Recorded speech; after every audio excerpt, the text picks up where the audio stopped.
Certo, então vamos começar mais uma aula. A gente vai continuar o assunto de características térmicas, né, de comportamento térmico dos polímeros, para a gente entender extrusão, né, os processamentos, as técnicas de fabricação.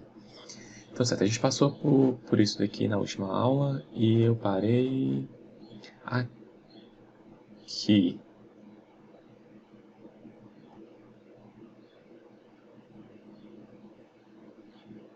Isso aqui. Então a gente estava falando, a gente tinha falado da temperatura de aqui, a gente tinha falado da temperatura de fusão, né, que é STM, que é de melt, e a temperatura de transição vítrea, que a gente viu que para os polímeros amorfos a gente tinha um ganho de volume específico considerável, e que isso influenciava muito nas propriedades de ductilidade, né, na propriedade de ductilidade e elasticidade também, né, do comportamento elástico do material. Certo. E aí a gente tem uma temperatura intermediária que é a temperatura de cristalização. Essa temperatura, a gente não eu vou definir, mas a gente não vai utilizar para muita coisa, a não ser para quando eu falar de temperaturas de uso.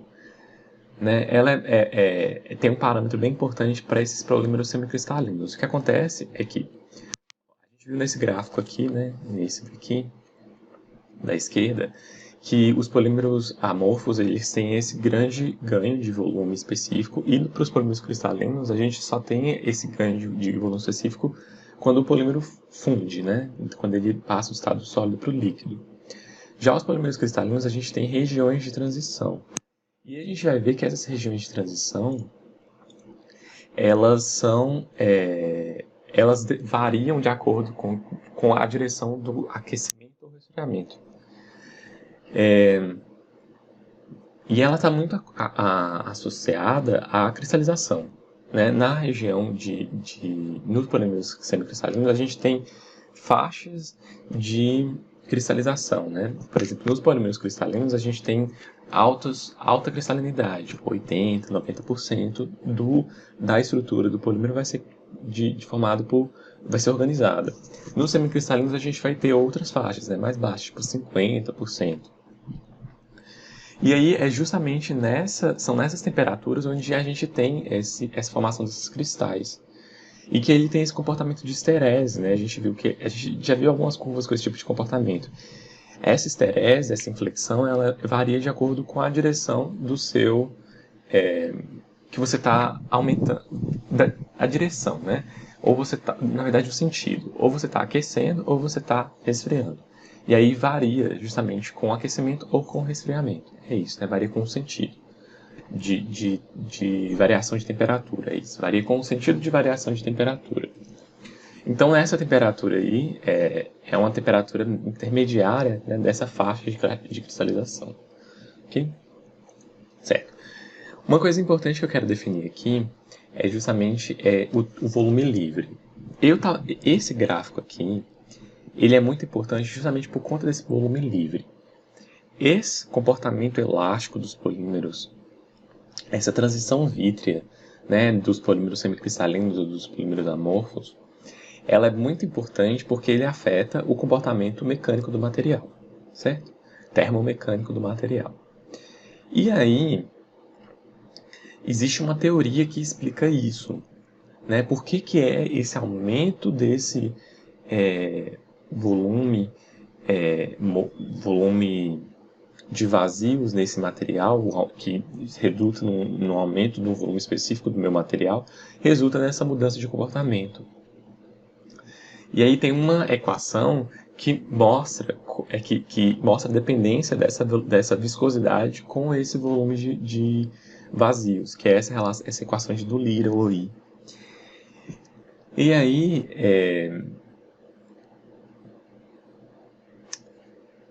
eu vou relembrar com vocês um conceito que é o conceito de fator de empacotamento, que é justamente a minha relação entre o volume de vazios e o volume total, né? Na verdade, é o volume ocupado pelo volume total, e ele me dá uma ideia do volume vazio. É isso, né?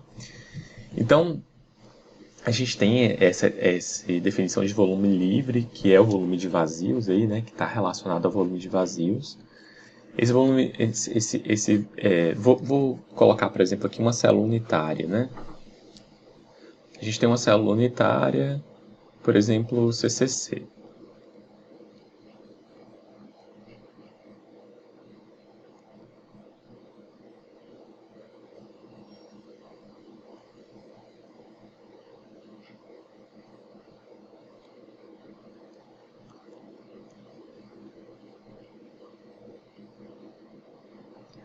Tá, cúbica de corpo centrado, né? Tem um átomo aqui no meio. Esse átomo no meio ficou meio esquisito.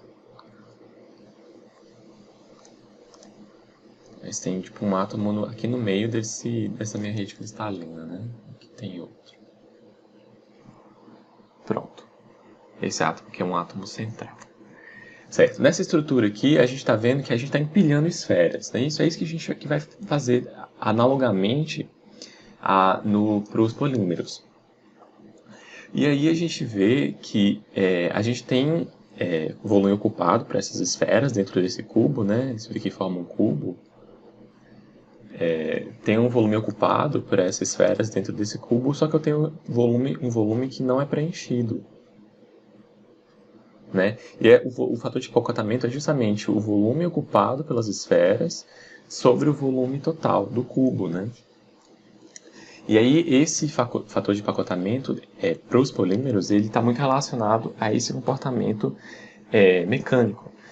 O que a gente acontece? O que acontece, né? Eu coloquei aqui a relação, a gente não vai utilizar essa equação do Little para fazer conta, mas a gente sabe que ela relaciona a viscosidade com o meu volume livre. E aí, isso aqui, esse A e esse B são constantes, né? Esses aqui são os volumes, volume livre, o volume da ocupado, né? E tal. E aí, essa equação, ela depende do que, no final das contas? A gente vai definir essas constantes e ela vai ter uma dependência de temperatura, frações volumétricas e temperatura de transição vítrea. Então, aí, no caso, a gente está vendo que é basicamente da temperatura característica do material. Então, depende muito do material, depende da nossa volume ocupado, essa fração volumétrica também é uma relação desse volume ocupado, e da temperatura que o material está no momento. E aí, uma consequência que a gente vê dessa equação é que quanto maior o volume livre, ou seja, quanto mais volume eu tenho para ter distorções na minha movimento dessas minhas moléculas dentro desse meu material, menor vai ser a viscosidade. Então, maior vai ser a redução de viscosidade. Então, lembre que quanto mais viscoso um material, mais difícil é o escoamento. Então, por exemplo, eu tenho mel, que é muito viscoso. Então, é um difícil escoar. Então, é o contrário, né? Se eu aumento o volume livre, eu diminuo a viscosidade. Fica mais fácil de escoar. Tá bom? Certo. Aqui, nesses dois slides que vão seguir, eu vou ter uns exemplos de temperaturas de uso em engenharia. E aí, foi legal eu definir isso, né, passar por isso daqui, para a gente ver exemplos de temperaturas de uso de polímeros, no geral. Né? Que a gente quer, na prática, aqui, ver mais ou menos faixas de temperatura de uso de polímeros de acordo com o que influencia, né, essa temperatura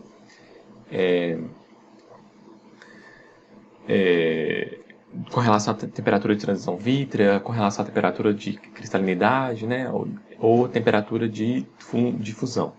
Aqui está faltando a temperatura de uso.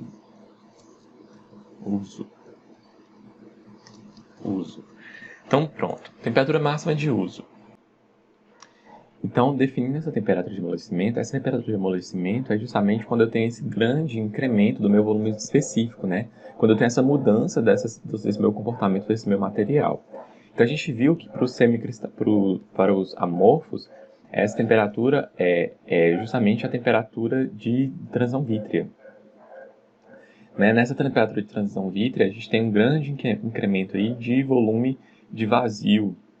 E aí, eu tenho essa mudança das minhas propriedades, né? Eu tenho a transição do meu comportamento frágil do material. Nos semicristalinos também a gente tem, né, próximo dessa, a gente tem uma região de transição, acontece grande mudança de volume de volume de vazio e de volume específico na temperatura de fusão, assim como para os cristalinos, mas a gente já vê um incremento, né, contínuo dessas propriedades aí. Então, por exemplo, para os polímeros amorfos, a gente está vendo, né, que isso acontece na temperatura de transição vítrea. Para os cristalinos e semicristalinos também, né? Mas já para os polímeros altamente cristalinos, que têm uma estrutura cristalina muito organizada, essa temperatura de amolecimento só vai ocorrer bem próximo da temperatura de fusão, tá bom? Certo. A gente tem dois métodos que medem essa temperatura, só comentando como se fossem os ensaios, né? A gente tem um ensaio tipo de Vicat e o HDT, né? O de Vicat a gente pega uma agulha e penetra no material, uma taxa constante, né, de penetração dessa agulha e pré-determinada por ensaio, e a gente tem um aquecimento, né, desse material. E aí a agulha penetra de uma forma diferente de acordo com a variação de acordo com a temperatura que o material está, né? A gente vai aquecendo o material. E o HDT, que é a temperatura de distorção térmica. A gente tem uma barra, e essa barra está sendo aquecida e tracionada, né? Então ela tem uma tração constante e ela está sendo aquecida. Certo.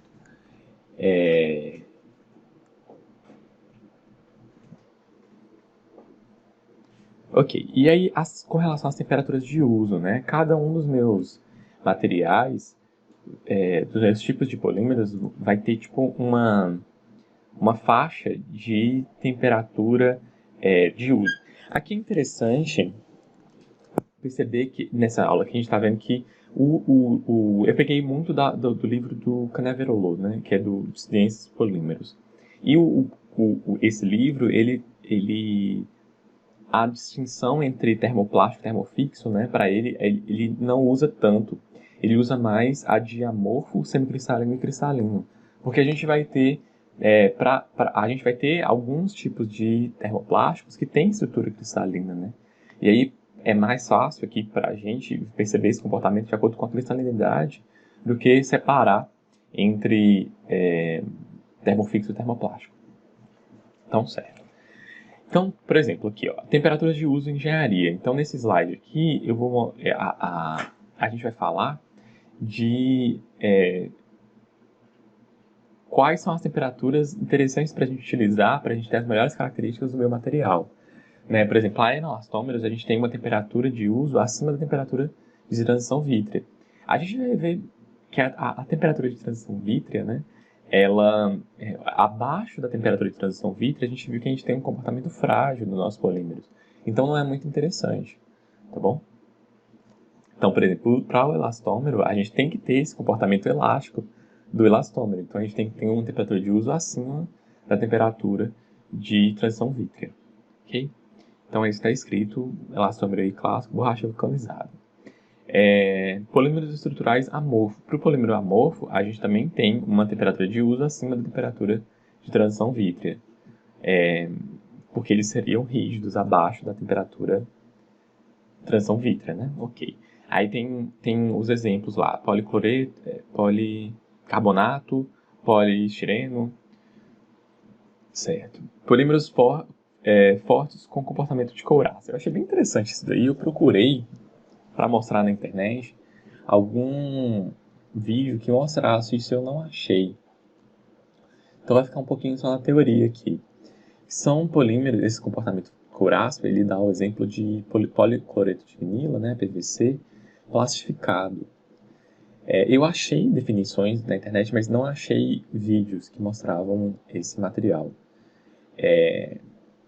Que tem esse comportamento de aspecto de couro, né? Aí eu fiquei tentando lembrar aí.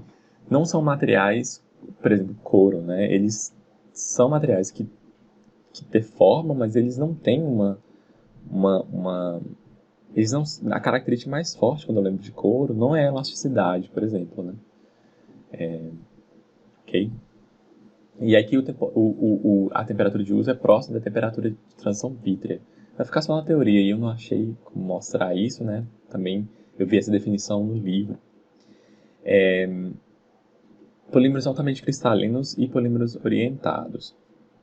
Aqui a gente já está falando de polímeros mais estruturais, né? Por exemplo, como que tem características que podem ter características mais estruturais, como o PET e o nylon, né? E aí a gente usa a gente não pode ter um uso mais próximo da temperatura de fusão, que a gente vai ter perda dessa estrutura cristalina, né, com fusão desses cristais, dessa estrutura. Então a gente não tem, a gente não pode utilizar o polímero próximo dessas temperaturas. Então a gente tem que utilizar abaixo da temperatura de fusão. E desse de cristalinidade média, como o de baixa densidade e o de alta densidade, o polietileno de alta e baixa. Isso mesmo. O polietileno. PET é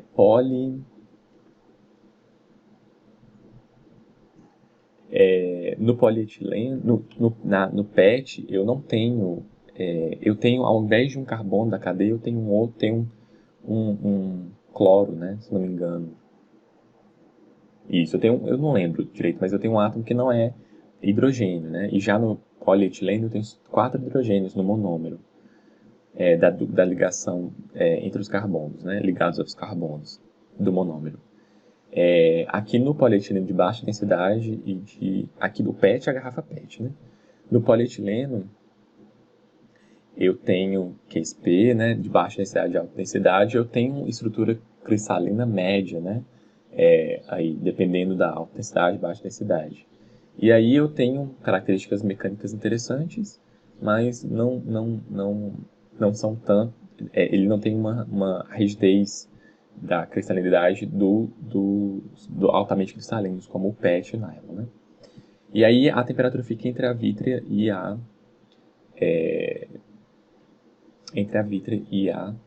temperatura de fusão, tá bom? Ok. Falando sobre parâmetros que influenciam a temperatura de fusão e a temperatura de transição vítrea, né? Eu tenho diversos: simetria, grupos rígidos ligados na cadeia principal, polarização, grupos laterais, isomeria, copolimerização, massa molar. O livro mostra uma tabela dessa relação, como todos esses parâmetros variam. Eu coloquei aqui só 2 para exemplificar. Que um é, por exemplo, a simetria. Se a gente tem aqui, por exemplo, o PVC, a gente não tem uma simetria nessa cadeia, né, do monômero aí. Assim, e eu tenho o PDVC, que é policloreto de vinilideno, e que eu tenho uma simetria, né, desses grupos, desses 2 átomos de cloro aí. E aí, como eu tenho uma cadeia simétrica, para esses grupos simétricos, a razão de temperaturas entre a temperatura vítrea e temperatura de fusão vai ser mais ou menos de meio. Para assimétricos, vai ser de 0,35. Então, quanto maior a simetria, maior vai ser a diferença entre as temperaturas de transição vítrea e a temperatura de fusão. Como assim? Eu falei que para polímeros simétricos, a diferença entre essas 2 temperaturas, a razão vai ser mais ou menos meio. Ou seja, a temperatura de transição vítrea vai ser bem menor em relação à temperatura, vai ser metade da temperatura de fusão, quando para as polímeros assimétricos vai ser em torno de 75%. Lógico que a gente está falando de temperaturas aqui, para a gente falar de razão, a gente está falando de temperaturas em Kelvin, né? Ok. E também, aqui nessa tabela, a gente consegue ver esse segundo parâmetro aqui, que é de rigidez, flexibilidade da cadeia principal, que é quando a gente tem grupos rígidos. Um grupo bem característico que confere rigidez, essa estrutura dessa cadeia principal, são os anéis benzênicos, né? Assim como os Então, essa tabela aqui mostra a influência desses grupos, né? Por exemplo, dessas cadeias aromáticas, né? Dentro, por exemplo, essas cadeiras aromáticas aqui, dentro da minha cadeia, assim como hidroxilas também, né? E essas ligações duplas, todas elas fornecem essa rigidez conferem rigidez à cadeia, né? Então, os fenóis são justamente essas cadeias circulares e essas hidroxilas, né, que a gente chama de fenóis, compostos fenólicos. Então, aqui, por exemplo, ó, como a gente tem uma cadeia, um grupo benzênico, né, essa estrutura benzênica, né, dentro dessa cadeia, desse monômero, e como ele influencia a minha temperatura de fusão, né. Todos esses que tem, vocês vão ver que influencia bastante a temperatura de fusão do meu material, né, certo? Então eu coloquei essas duas imagens, perdão, só para exemplificar como esses parâmetros podem influenciar a temperatura de fusão e a temperatura de transição vítrea. Então eu coloquei as variáveis aqui. Se vocês quiserem ir mais a fundo nisso, né, vão lá no livro e tem uma explicação desses parâmetros aí. Tem que lembrar bastante de química, né? Certo. Aqui a gente vai ter influência da temperatura em outros parâmetros, né? Por exemplo, no índice de fluidez ou índice de fusão. Então, o que é esse índice de fusão e fluidez? Como é que ele é obtido? A gente tem um orifício que é padronizado, com um tubo, né, com um orifício padronizado e comprimento padronizado, e a gente faz esse polímero fundido escoar dentro desse meu tubo. E aí a gente mede as características, né, de como de quanto desse polímero fluiu, e a gente obtém esse meu índice de fluidez. Aqui no final fala-se sobre como o peso molecular afeta esse meu índice de fluidez, né? Então eu teria, para compostos que têm menores pesos moleculares, eu tenho maior fluidez. Então é isso, o peso molecular é inverso à minha fluidez, né? A viscosidade vai diminuir quando eu aumento o peso molecular. E a mesma coisa, a gente consegue ver padrões também na densidade, né? E logicamente a gente está falando de peso molecular, né? Então, se a gente tem uma densidade, se a gente vai aumentando a densidade, a gente aumenta a rigidez, aumenta a dureza, tá bom? Tudo isso aumenta. Ok. Aqui tem uma tabela que mostra, só para vocês terem uma ideia, né, alguns polímeros comparados com outros materiais e como a densidade é afetada, como são esses parâmetros de densidade. Por exemplo,